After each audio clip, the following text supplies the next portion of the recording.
I thought I was alone on that dark, stormy night, but the moment I heard that eerie clang from upstairs, I knew I wasn't. What started as a broken heart turned into a fight for my life when I realized the real horror wasn't the movie. It was inside my house. Oh no. A few years back, I was a single guy in my early 30s, going through one of the toughest periods of my life. I had just split up with my girlfriend of 5 years, the one I had always imagined would be the mother of my kids and my future wife. Needless to say, I was completely lost. The breakup hit me hard, and the emotional toll was nothing short of brutal. I spent entire weeks wallowing in my own misery, neglecting even the most basic self-care. My routine became a blur. Wake up, say nothing to anyone, go to work, barely speak to anyone, come home, and crash into bed. Weekends were even darker. I'd forget to eat and never leave the house, mindlessly binge-watching movie after movie, hardly paying attention to anything on screen. But let's stop with the pity party.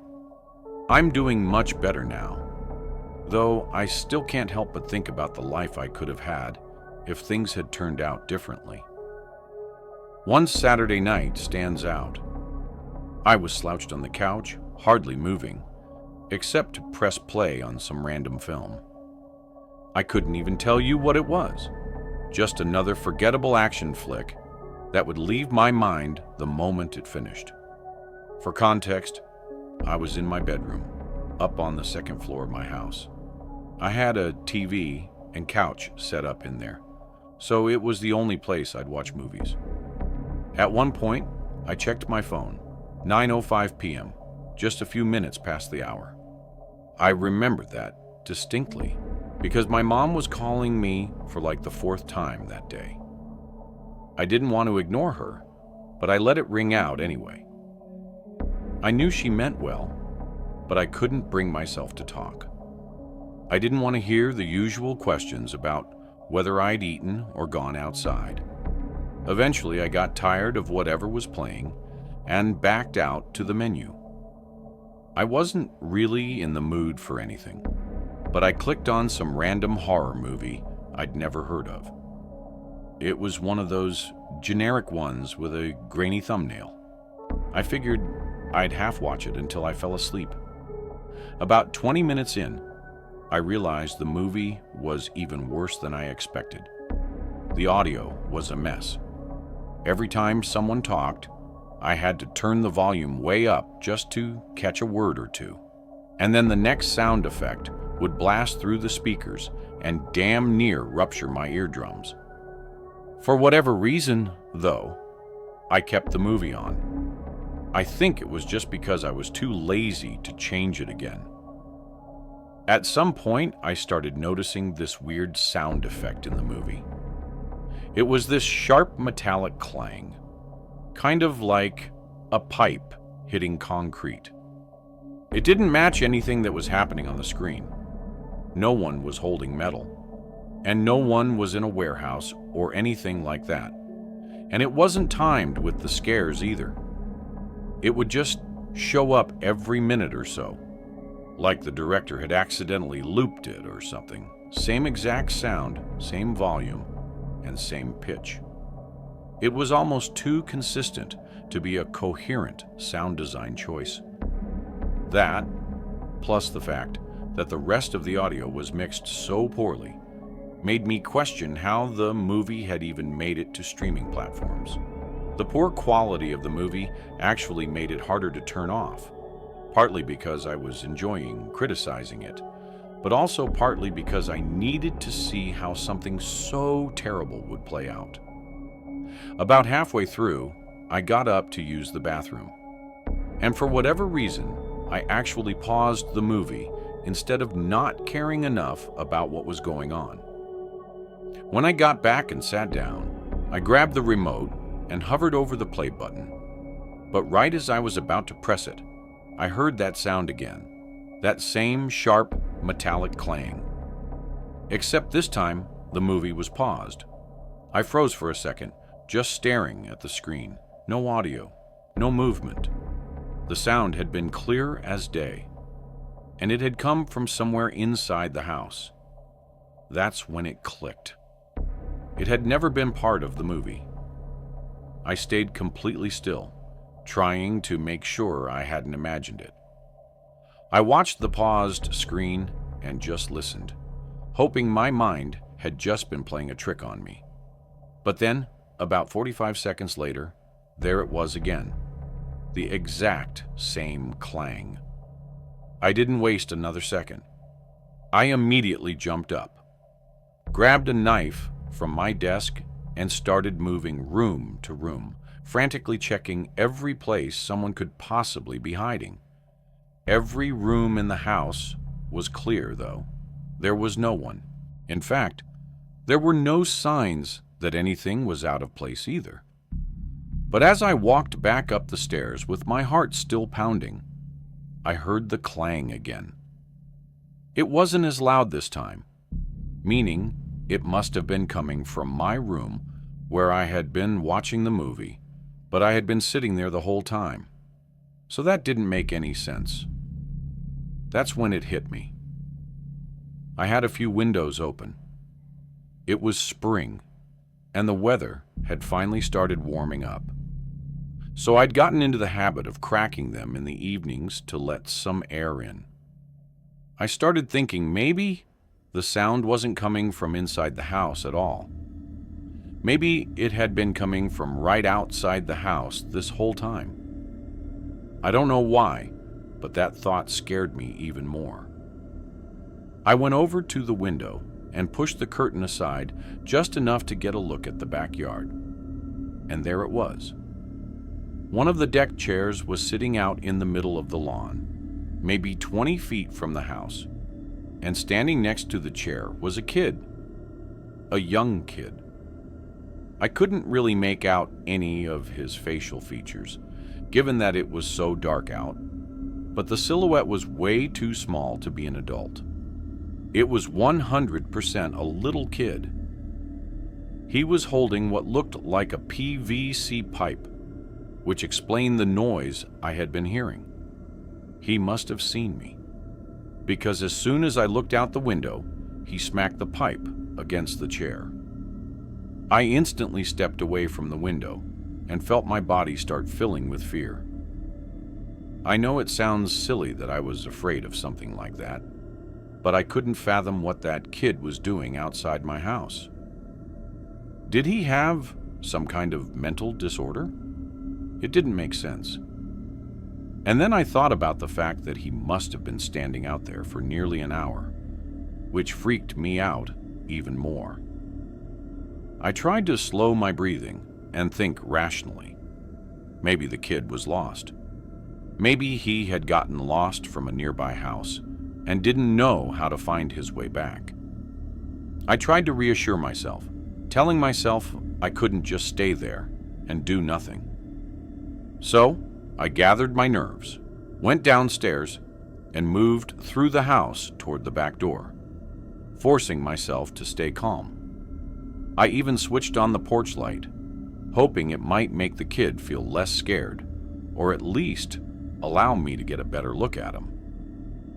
But as I reached for the doorknob, I stopped in my tracks.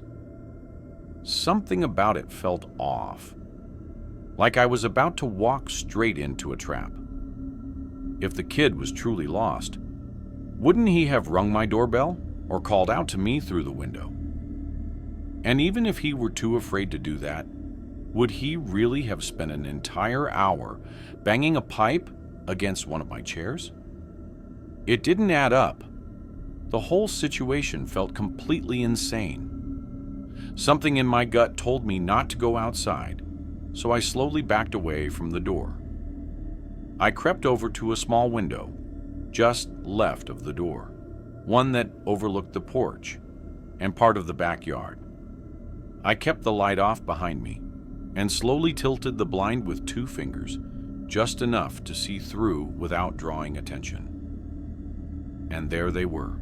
There were 2 men wearing all black, crouching below my back door, as if ready to ambush me the second I opened it.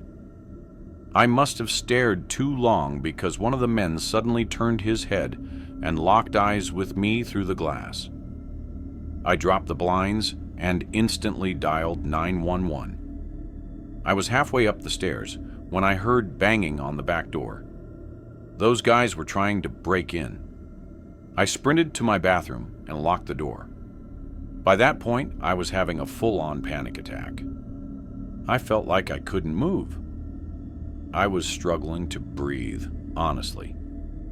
Shortly after I got to the bathroom, I heard a crash from downstairs, followed by the sound of footsteps walking around below me. Those people were in my house. I heard a set of footsteps walking up the stairs, and I held my breath as they made their way down the hall. I saw the bathroom doorknob turn ever so slightly, followed by a loud bang like they were trying to kick the door down. That made me lose it. I screamed at the top of my lungs that the police were on their way, and immediately I heard the person on the other side of the door rush down the stairs. Seconds later, a door slammed, followed by complete silence. The police showed up not long after that, and I told them everything I knew. There wasn't much they could do. I didn't have any cameras, and I couldn't provide them with any useful details. The only thing that made them take the situation more seriously was the involvement of a child. According to the officers, that was a sign that these weren't just random criminals. Whoever they were ready to take things much further. That's what really terrified me. The thought of that poor kid being involved was unsettling. Every theory I came up with just felt worse than the last. The police believed I was the target of a random attack, but to me, the whole thing seemed way too well planned for that to be the case. Since then, nothing else has happened. Life has gone on, but I can't stop worrying about that child's safety, even though I know the chances of them being okay are slim. But first, did you know that 98% of people who watch my videos aren't subscribed? That means you. And yes, I am speaking specifically to you. Probably our aunt. So now would be a great time to leave a like on the video and subscribe. Anyhow, it's 2024 as I'm writing this, and I'm about to graduate in just a couple of weeks. Let me take a moment to vent briefly. I never really understood how my friends could survive an entire week of spring break in Miami or some other party hotspot. I just can't do it. So, for every spring break in college, I used it as an excuse to go home and just relax. This past spring break was no different. I was essentially going off the grid for the week, taking a break from the constant grind of schoolwork and the never-ending drama. Honestly, I was pretty pissed because I'd spent a lot of time crafting a perfect regrade request for a midterm I had just taken, and my terrible TA rejected it for no reason. But anyway, that's beside the point. It was a Monday morning, and I didn't really have any plans. Just needed to get in a workout. That was about it. I've always been someone who works out in the mornings. It's the one thing that makes me feel like I've got my life together. So, even though I was home for spring break and technically had nothing to do, I still set my alarm for 6 a.m. and forced myself out of bed. I figured if I got to the gym early enough, I could avoid the rush. By 6:20, I was already dressed, out the door, and on my way. The drive to the gym is about 15 minutes, mostly through quiet residential neighborhoods on back roads. Nothing really ever happens out here. It's a nice place to grow up, but once I got older and all my childhood friends moved on with their lives, it started to feel pretty boring. As I was driving along, listening to some YouTube beats, something odd caught my attention. There, parked along the curb, was an ice cream truck, just sitting there with its engine off and no lights on.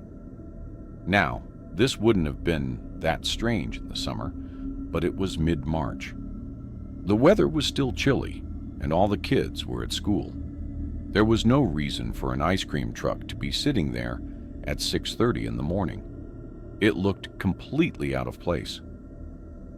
As I drove past the truck, I slowed down just enough to glance through the driver's window. It was empty. By the time I turned the corner and left it behind, I found myself thinking more about it than I should have. I don't know why, the sight just felt a little bizarre. It wasn't just that it was too early in the year for ice cream trucks. It was then I couldn't remember ever even seeing one in my neighborhood at all. Not even when I was a kid. My area just wasn't that kind of place. As weird as the whole thing was, I quickly dismissed it and proceeded with my workout. After the gym, I got a quick bite to eat and headed home, feeling like I'd actually done something with my morning. But as I turned onto the same street from earlier, the ice cream truck was still there, in the same exact spot. That made me pause. I figured someone would have called it in by now. This is the kind of neighborhood where people are really uptight and get twitchy if you park too long in front of their house. That actually reminds me of a time when some grumpy woman gave my friends and I crap for parking in front of her house, even though we were waiting for our other friend, who lived right next door. I say that to say that I'm not crazy for expecting someone to have called the police about the truck. Curiosity got the better of me instead of heading straight home. I circled around the block to pass the truck again, just to see if someone was inside it now. And someone was.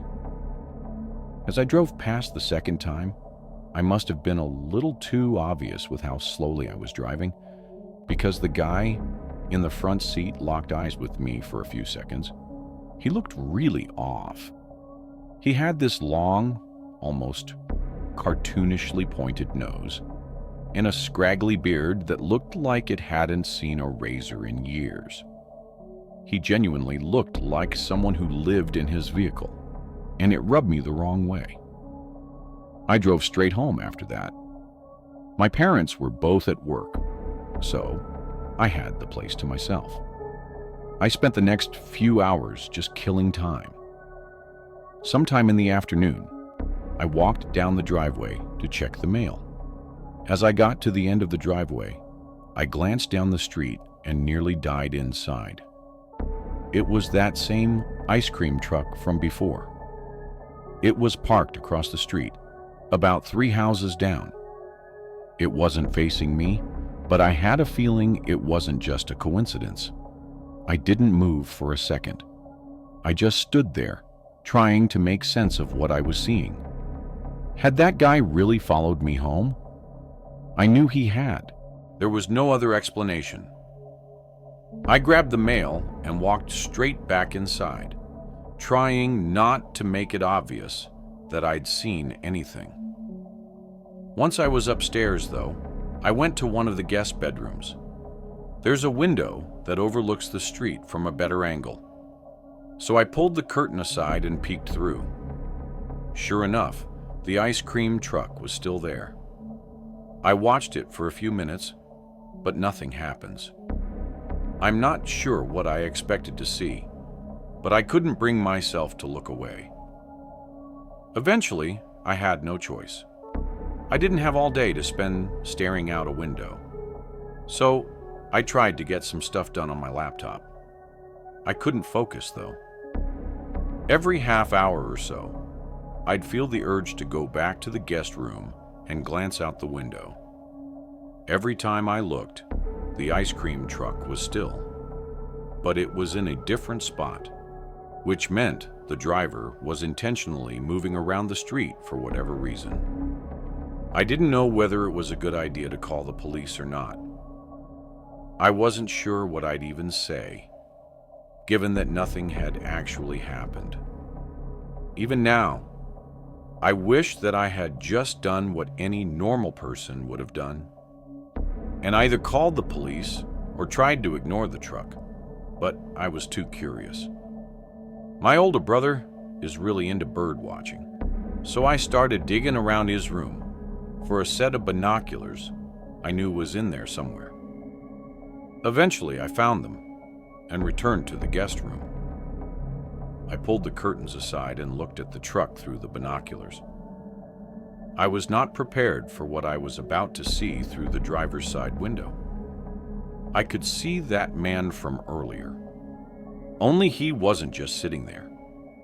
He was looking back at me with a pair of his own binoculars. As soon as he saw me looking, he instantly dropped the binoculars, started the truck, and drove off. I was horrified.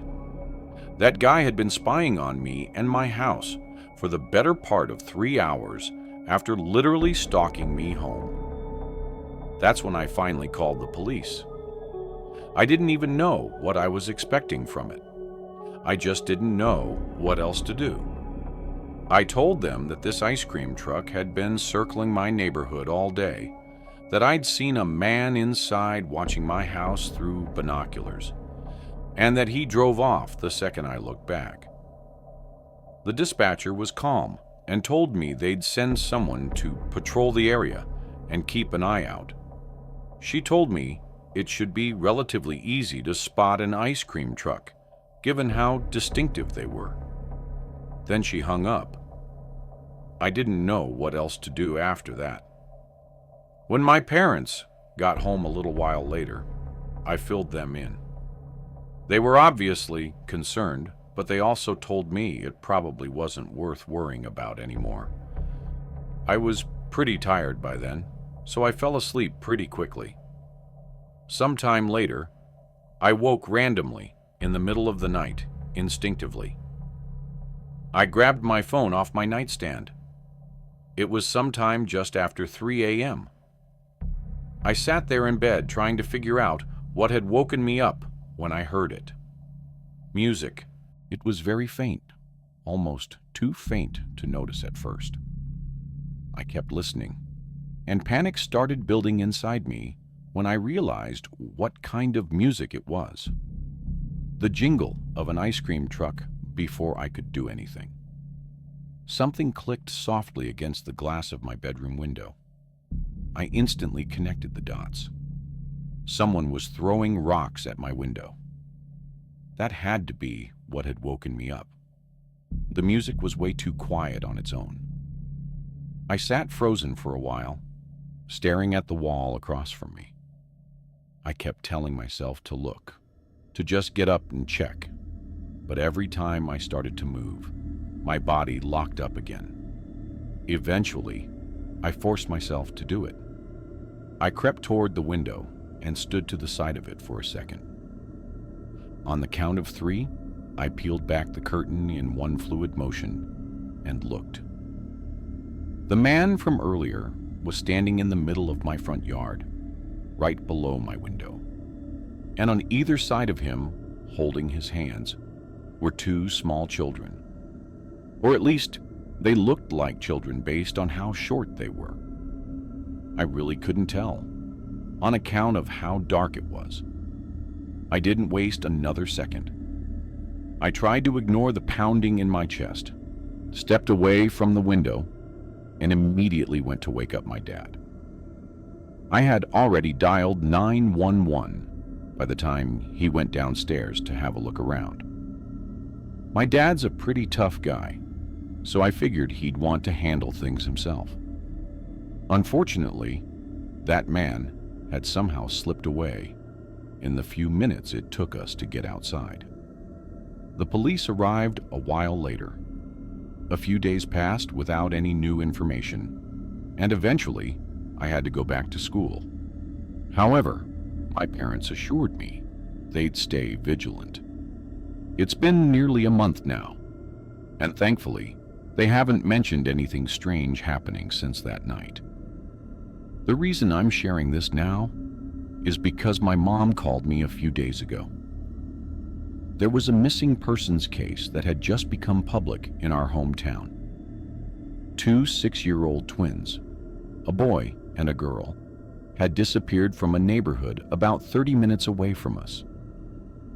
As soon as she mentioned it, my mind immediately flashed back to that night. The 2 small figures standing next to the man in my front yard. Honestly, it makes me sick to think about it. Why would he sit outside my house for hours, throwing rocks at my windows in the dead of night?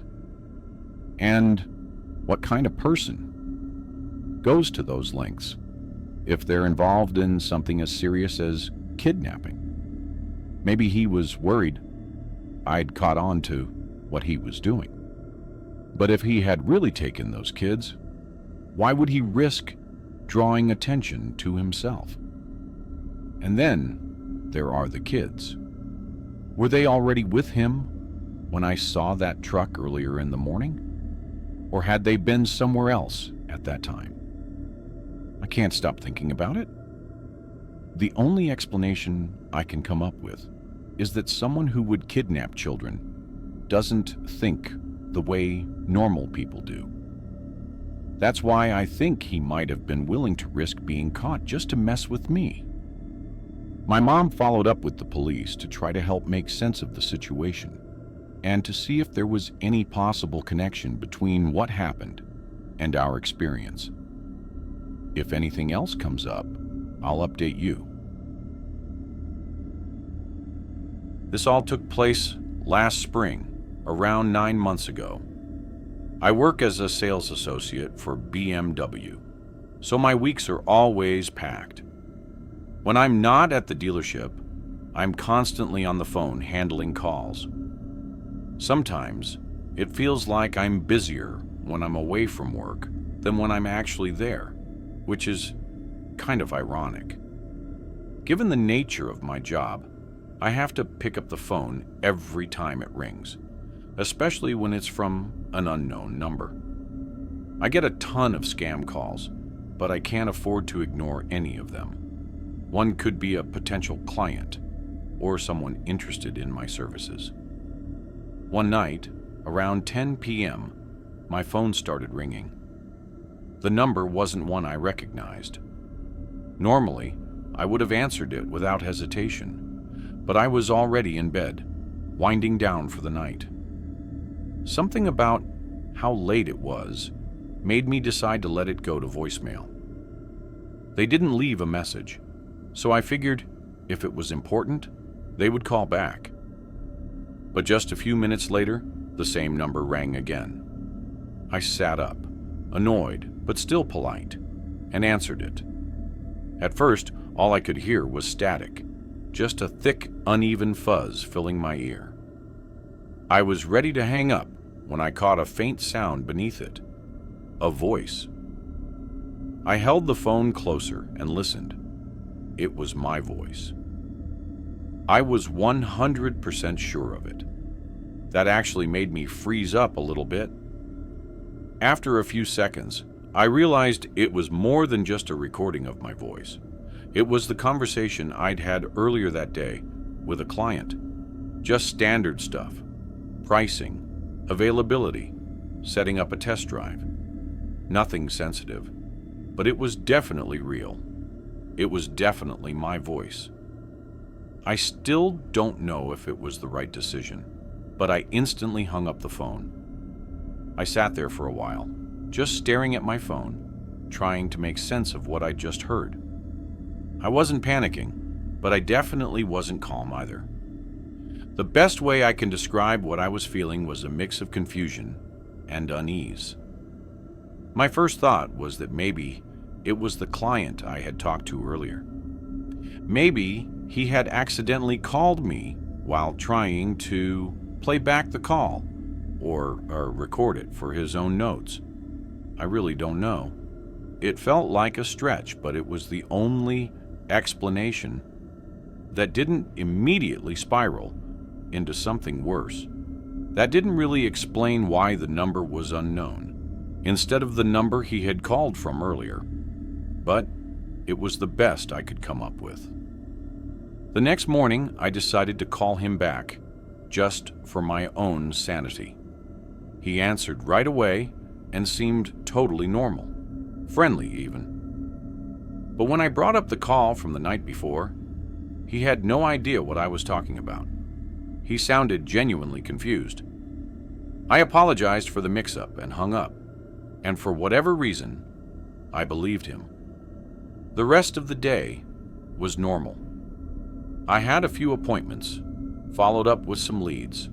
Nothing out of the ordinary. I didn't think too much about the call from the night before. But later that night, around the same time, I got another call. The number wasn't saved in my phone again, but it was different from the number that had called me the night before. This time, I answered it immediately. Exactly what I was dreading happened. It was another static, heavy recording of a conversation I had that day with a client, a different client, a whole different conversation entirely. I hung up again without saying anything. That night was when it really started getting to me, because now it felt intentional, and I noticed something else. The recording didn't include the client's voice. It was only me talking like a one-sided call. I started wondering if someone had been listening in on my conversations and recording me somehow. I didn't sleep very well that night, as I couldn't stop thinking about it, but I didn't know what to do. I never thought I was a paranoid person, but the next week of my life proved me wrong. Every night for a week, the same thing would happen. I'd get a call from a random number and would listen to a staticky recording of a conversation I'd had that day. I started recording the calls myself. I can't even tell you why. I just thought it was a smart thing to do. By the third or fourth night, it started to wear on me. Not just in a creepy, this is weird kind of way. I mean, it started to actually mess with my head. I couldn't relax, I couldn't think. I found myself glancing out the window every few minutes, as if someone was standing out there, watching me. The unease grew, and soon I began triple locking my front door. Then I started leaving a light on in every room at night. At one point, I even moved a chair in front of my bedroom door, just for some sense of security. Looking back, it's hard to explain why I did any of that, but my state of mind was completely different during that time. Anytime my phone rang, even during the day, I would step outside to answer it, staying in the safety of my car, where I could keep an eye on everything around me. It sounds absurd now, but I couldn't shake the overwhelming sense that I was being watched. At one point, I even went to the police. It felt ridiculous, but I thought that if someone was stalking me, at least I had to report it. The officer I spoke to was polite, but it was clear that he didn't take me seriously. He mentioned they could look into the numbers, but unless there was direct evidence of a threat or harassment, there wasn't much they could do. I'm not sure if they ever attempted to trace the calls or if they just brushed it off, but either way, nothing changed. If anything, it made me feel more alone in it. A few days later, though, the call suddenly stopped.